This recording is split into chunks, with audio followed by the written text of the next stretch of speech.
Listen করতে লাগবে। দেখো আমার লাইফের মধ্যে কোনোদিনও হচ্ছে মানে ভালোবাসা বা প্রেম বা রিলেশনশিপ কিছু নাই। এবার মেন ভাগ যাদের বিয়া শাদি করার কতটা প্রয়োজন বা বিয়া জিনিসটাই একদম ইম্পর্টেন্ট এটা আমাদেরকে বলে।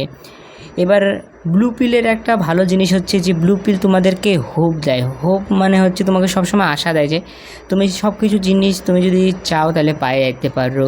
যেটা রেড পিলের মধ্যে হয় যে তোমাকে হচ্ছে ওগুলো অ্যাকসেপ্ট করতে লাগবে, বা রেড পিলের মধ্যে তোমাকে হচ্ছে তোমাকে ওগুলোকে নিজেকে বিল্ড করতে লাগবে, তুমি কারোর জন্য ডিপেন্ডেন্ট হবে না।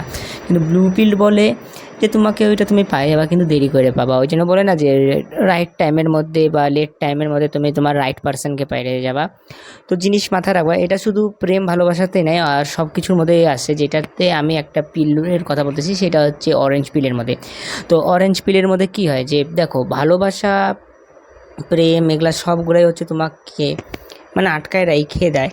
তুমি হচ্ছে লাইফটা সবসময় দেখবা যে সবার সঙ্গে আনফেয়ার হইতে থাকে বা লাইফটা সবার জন্য সমান থাকে না, ওরকমই তোমাকে একসেপ্ট করতে লাগবে। তো ব্লু পিলের একসেপ্টটা তুমি ওইখানে নিয়ে নেবা, আর রেড পিলের তোমাকে বিল্ড করতে লাগবে। এই দুইটাকে কম্বাইন করে অরেঞ্জ পিলটা যেটা থাকে ওইটাই তোমাকে করতে লাগবে। যেরকম দেখো তোমার লাইফের মধ্যে কতগুলো জিনিস আছে যেগুলো তুমি কোনোদিনও কন্ট্রোল করতে পারবে না। যেরকম আমি কন্ট্রোল করতে পারি না, আমার মার ক্যান্সার আছে, তো ক্যান্সারের আমার মার আছে দেখে আমাকে ডক্টরের কাছে ভিজিট করতে লাগে অনেক বছর পর। বছরের মধ্যে এটা 3 বছর ধরে হয়ে যাচ্ছে, তো আমাকে 3 মাস পর পর যাইতে লাগে ডক্টর ভিজিটের জন্য। এই জন্য আমাকে অনেকগুলো কাজ ছাড়তে লাগে, বা যে কোনো জায়গার মধ্যে আমি কাজ ঠিক মতন করতে পারি না। কেন কি আমাকে 3 মাস পর পর ছুটি লাগবেই, 1 মাসে আমাকে কোটা যাইতে লাগে একটা চেক আপের জন্য, বড় ক্যান্সারের ট্রিটমেন্টের জন্য। তো এটা আমি তো কন্ট্রোল করতে পারবো না।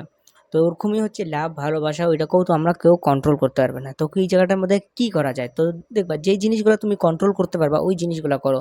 যেরকম হচ্ছে তুমি হচ্ছে কন্ট্রোল করতে পারবা, তুমি হচ্ছে তোমার লাইফকে বিল্ড করতে পারবা, বা তুমি কিভাবে তোমারকে আরো ইমপ্রুভ করতে পারবা। জিনিসকে ইমপ্রুভ করার জন্য অনেক কিছু করতে পারি। যেরকম তোমার যদি বডি বিল্ড করার থাকে তাহলে ওইটাকে ইমপ্রুভ করতে পারবা, বা তুমি যদি তোমার লাইফকে কোনো গোল থাকে ওইটা প্রতি ডেডিকেটেড করতে পারবা, ডেডিকেটেড যেই জিনিস হোক বা ওই জিনিসের মধ্যে করতে পারবা। তো সিম্পলি এগুলা জিনিস যেরকম আমাকে একসেপ্ট করতে লাগবে যে প্রেম ভালোবাসা এগুলা হচ্ছে সবার জন্য না, এটাই ছিল যে একসেপ্ট করতে লাগবে। যেরকম তুমি যদি অবসেসড হয়ে যাও যদি গার্লফ্রেন্ডের পিছনে, আর তুমি যদি নাইস থাকো আর তুমি যদি ভালো থাকো, দেখো তুমি তো সবসময় হচ্ছে টক্সিক মেয়েদেরকেই পাবা। তাহলে টক্সিক মেয়েদের থেকে ভালো তুমি বেটার হচ্ছে সিঙ্গেল লাইফের মধ্যে থাকা।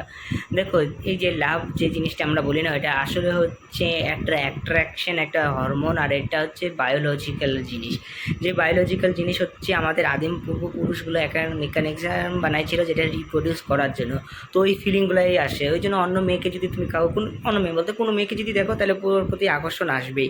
এই জিনিসটাকে তুমি যদি কন্ট্রোল করতে পারবা ডিজায়ারটাকে, তাহলে পরে তুমি যে কোনো জিনিসকে ঠিক মতন ব্যাড হ্যাবিটসগুলোকেও কন্ট্রোল করতে পারবা। তো এটাই হচ্ছে ছিল ভিডিওটার মধ্যে, যেখানে আমি একটা শর্টে বললাম যে কীভাবে হচ্ছে তুমি ডিজায়ারকে বা কীভাবে নিজের যে জিনিসগুলোকে তুমি কন্ট্রোল করতে পারবে না ওগুলোকে অ্যাকসেপ্ট করা শিখতে লাগবে, আর তার সঙ্গে যেগুলোকে তুমি কন্ট্রোল করতে পারবা ওগুলো জিনিসই বিল্ড করতে পারতে লাগবে তোমাকে।